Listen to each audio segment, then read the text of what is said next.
Здравейте, приятели, аз съм Делян Лев и днес ще представям две игри на име Dragon Age Inquisition и Metal Gear Solid The Phantom Pain.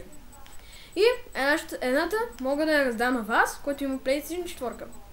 Така че, може на половин цена, не на половин цена, на половин цена или giveaway мога да направим на тази игра. Да, мога да направя и giveaway. Или да я продам. Ще видим. Добре, първо започваме с Dragon Age Inquisition. Изглежда, че е разменено на камената тъй. Какво се прави? Там са мрачни времена. Не знам точно коя година е, но явно дето доста преди нас. И там ти избираш героя си, ти се биеш, имаш 4 героя, които трябва да победиш финалния бос. Между другото, е много интересна. Много интересна. Наистина много интересна. Играта е за PS4, BioWare и EA Sports. Този път не е Sports, а EA. Играта е PEGI 18. Ето, 18. И ето е брутална всъщност. Всеки твой герой има белег на тази ръка, на дясната си ръка. Зелен белег, което означава, че когато има наблизост активност, по-точно зелен, нещо като фейл, магията фейл, трябва да научи да ступати оня бос. Това наистина доста готина играта. Аз признавам си, не съм превъртял още, доста готина. Наистина много готина игра. Не знам защо, но не получи. Между другото не знам коя година излезе. Но, какво толкова. Не получи награда за 2016 година. Не получи. Rip Dragon Age.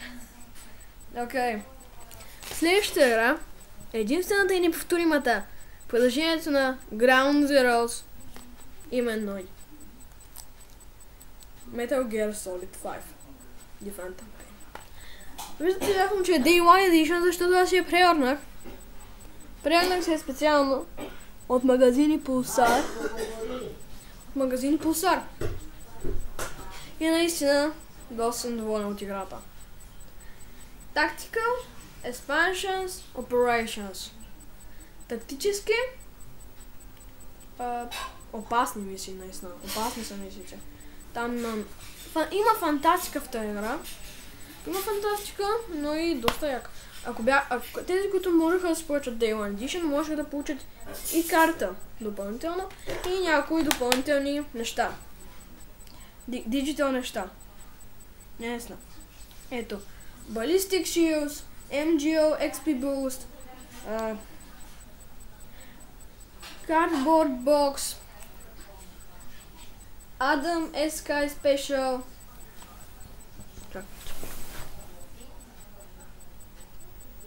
Явно не може да го видите.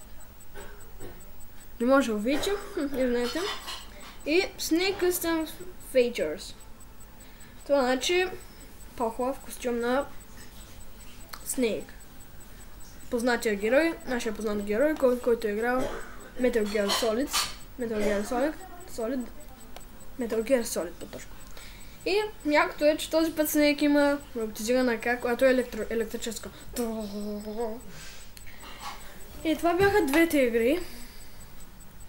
Ето ги. Dragon Age Inquisition и Metal Gear Solid The Phantom Pain. Благодаря, че бяхте с мен. Качвам този клип малко рано. Извинете, че не бях. Днеска не качих геймингите на Dota. Много жени съжалявам, наистина съжалявам. Но просто няма време. Всъщност си има време. Просто исках поне един ден да няколко часа по-точно да не качвам, да не записвам клипа. И гледах повече Хари Потър, защото наистина съм заинтересован. Така, наистина. Доста е готино. Между другото, ако искате да си купите така яка мишка като моята, ето я Влади, ако искате да си я купите, можете от Desktop.bg, Pulsar и магазини в вашия град или Технополис. Ако имате. Мисля, че Технополис няма всъщност. Да, знам. Well, казах по дяволите. Значи мишката е доста готина. Тази мишка не е за продажба. Ни най-малко. Не е за продажба. И също и тези слушалки. Моите пак са на Боди. Еги. Това е моя микрофон на Боди, който още нямам собствен микрофон, като другите ютубъри. Така. Между другото съм предложил на PicBook от Facebook да направим поредица или клип заедно, като ще е доста яко за моя канал, както и за него. Мога да станем повече абонати, знаете. И днес ще направя чалендж.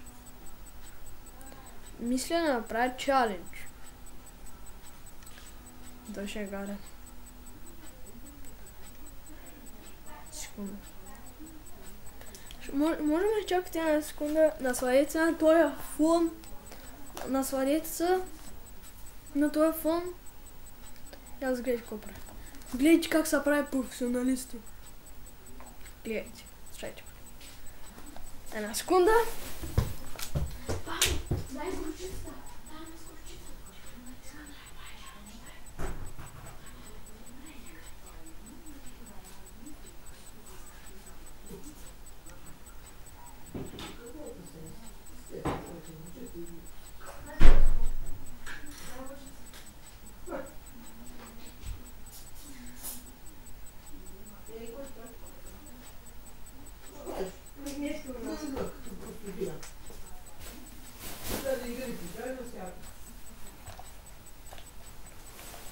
Окей. Това е доста гадна горчица. На Дерони. Горчица по дижонски. Не е гадна, хубава, обаче е много люта и направо. Правя го заради вас. Заради точно вас го правя. Не съм хейтър. Зато и не искам да имам после на боли корея. Взема много малко.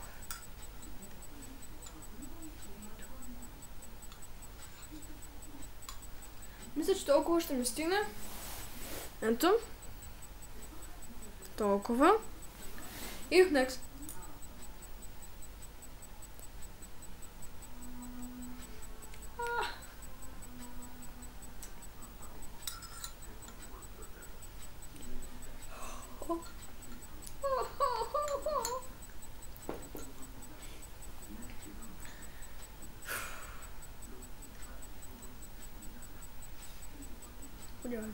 What the fuck is